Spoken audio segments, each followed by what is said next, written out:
Be intellectually correct. Stain IP. I think let's start with what you do, who you are. That's the best. We're sitting at Comic-Con in Artist Alley, and there's so many artists everywhere here. But I've checked out a few of your videos, and it's something that, like, I'm gonna, especially the ones on cybersecurity and cyberbullying and things like that. And it's a point that I know a lot of these artists struggle with. Yes, it's school kids and guys like that struggle with as well. But in the art communities and in the musical communities, we've noticed that it's also something that's there. They bully each other. One is using AI, one isn't. One is using fan art, one is a professional or a completely original artist. And then there is this bullying, and it's online. It's like keyboard warriors, but to an extent, it's like, this is bad. So when you reached out to me to have a chat, and I thought, well, come sit and chat with me as well about that. I mean, we do IP and related things like that, but I think it's important to chat to you that understand and talk about the risks associated with online and cyber in general. So a quick introduction to myself. So my name is Michael. I run the page That Cyber Safety Guy. And my whole idea behind that page is creating free education in this country specifically, and also around the world. But I've noticed in this country that education when it comes to online safety, when it comes to deepfake technology and AI, when it comes to cyberbullying, there's not a lot of education out there.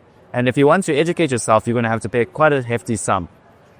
So my whole goal behind the page was creating that free education, listening to the people, going and doing interviews with people, seeing their points of views, looking at different scams every single day, create content around that so people don't get caught out.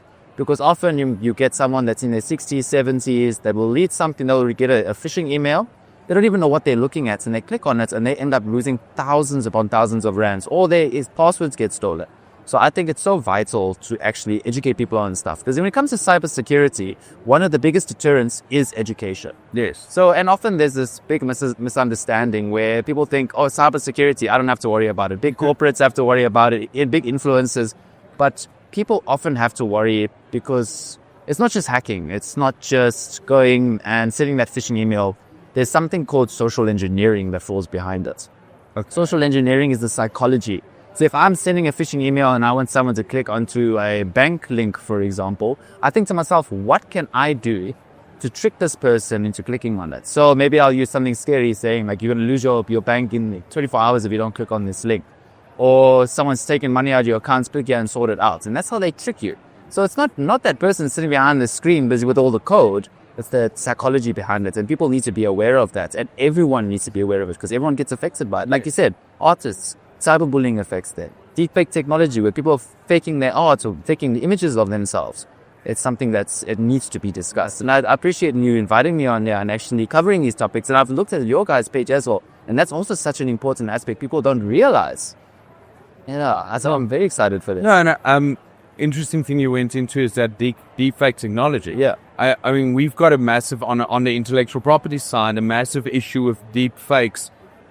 Mainly in relation to celebrities, where they are used, especially with generative AI, that you can now input in some of these AI platforms. They can create videos, high quality videos of famous celebrities. Now, all of a sudden, you can make an AI generated movie, which has famous people in it, their voice, their likeness, everything, but it's not them. And that obviously impacts on our IP side, because now you don't need to pay millions of dollars to have a specific celebrity in. You just use AI.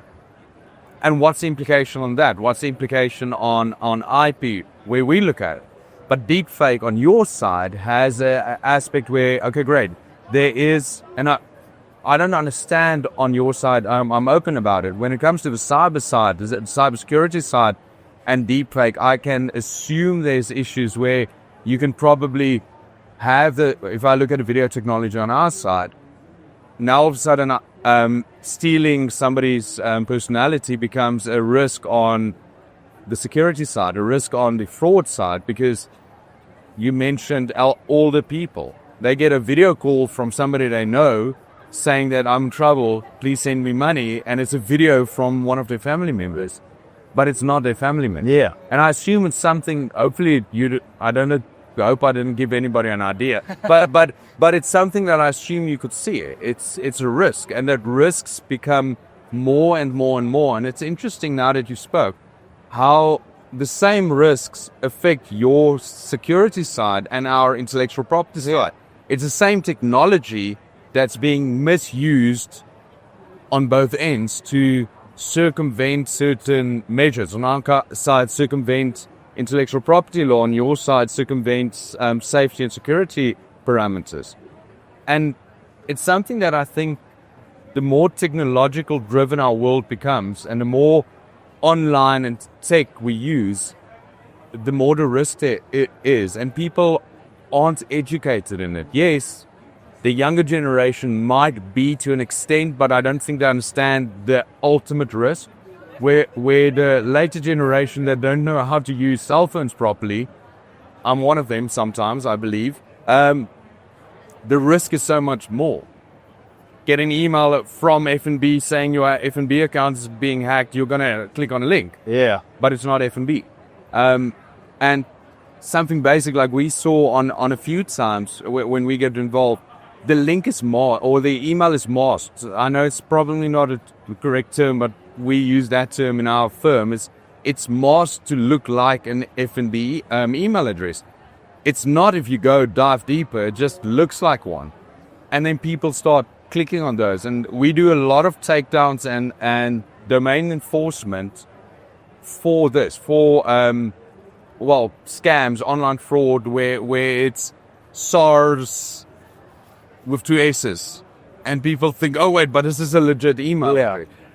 And that's something that we do, but it's not nearly as advanced as I think the thing that you see. So I'll give you a good example where both of them intersect. So recently, F&B and Standard Bank, they've been releasing warnings about people spoofing their companies. Even the CEO of F&B got deepfaked. So how the scam basically works is they will send out an email, and from the IP point of view is they're taking F&B's logos, they're taking the way their page is structured, the way the emails are structured. They're taking all that and putting it into an email, obviously doing the same, changing it over to the email address. Often you can spot it out because it's the changed one and then it's the real one. Yes. But I've seen some where they've taken the extra step, where they've changed both. Yeah. And you can only really see that when you're replying to it. So that's how they trick a lot of people. What they do, you click on this link, you give your details, then they run you through a system. And then they go and phone F&B or phone Standard Bank and find your teller that you would normally deal with, the person that you deal with. Then they would copy their voice. They would get a recording of their voice. Then they'll take it back to deepfake technology. Then they'll create a bot that sounds exactly like the person with your information. Then they'll phone you saying there's this problem with your account. It's a familiar voice that you know. Then they say, okay, they're trying to get into your account to sort it out. So we're sending you an OTP. So they send you the OTP, you send it through the OTP, then they gain access to your account. You're thinking you're legitimately dealing with the person you've been dealt with all the time. All this time. And that's, I had an interesting chat with somebody earlier, unfortunately not on camera, but where he said, what's my view on AI? And I said, I love AI, but like any tool, it's misused by people. And this is one of the examples. That where they deepfake a voice and scam somebody to that extent. Look, the one thing we noticed in the IP enforcement is people believe the scammers are not smart for some reason. Yeah. And they are extremely advanced. They use technology to their advantage. And it's that I think is also something that, well, at least from our side, that's something we try and educate. It's like, the people will find a way, the counterfeiters on our side especially, they find a way around us. They find ways to do the illegal stuff. And clearly on your end as well. And again, it seems like they're misusing the same technology to do it. And it's such an interesting topic that, look, it's nothing relating to intellectual property. I think the closest thing to IP related to that is where they make use of logos and it belongs to that fake domain and fake email accounts, and that's where we come in. But if it comes to the scamming part, education is key. I completely believe education is key on your side and on our side, and especially I think there's a big overlap. And what you guys are doing, especially with your online platform, where the info you put there, I know some people sell that info. Yeah. There, it's free. It's free for everyone. So I know Jared. Jared's the guy that does all the editing. So I always say, Jared, put the details here, and he does it. Yeah. So thanks, Jared. So all your details will be here. All your details will be online. But yeah, please go. Everybody should go check it out. Please go check out my content. It's freely available. If you have any questions, if you need me to look into something for you guys, just send a DM through. I'm always open to help people. That's one thing that I'm so passionate about. Zano, that's one thing I can attest to from you reaching out to me a few days ago. Yeah. I think I've watched probably not every video, but I just go through it like, I want to watch this and send it on to people, and it's brilliant. So please, guys, check it out. I've got a gift for you. I don't know how much you like comic books, seeing we're at Comic-Con. Oh yeah, I was just looking through now with all the different books. So this is one of our clients. It's yet to be released, but they gave me a few as a gift for everyone. So enjoy it. It's like, thank you so much. I do appreciate it. Yeah, I'm sure we'll chat again soon. Yeah. Maybe in a less noisy environment. Yeah, definitely. But thank you. Thank you for your time. I really appreciate it. Yeah. And chat soon. Yeah, very soon. Now for the awkward part where you don't know what to do at the end.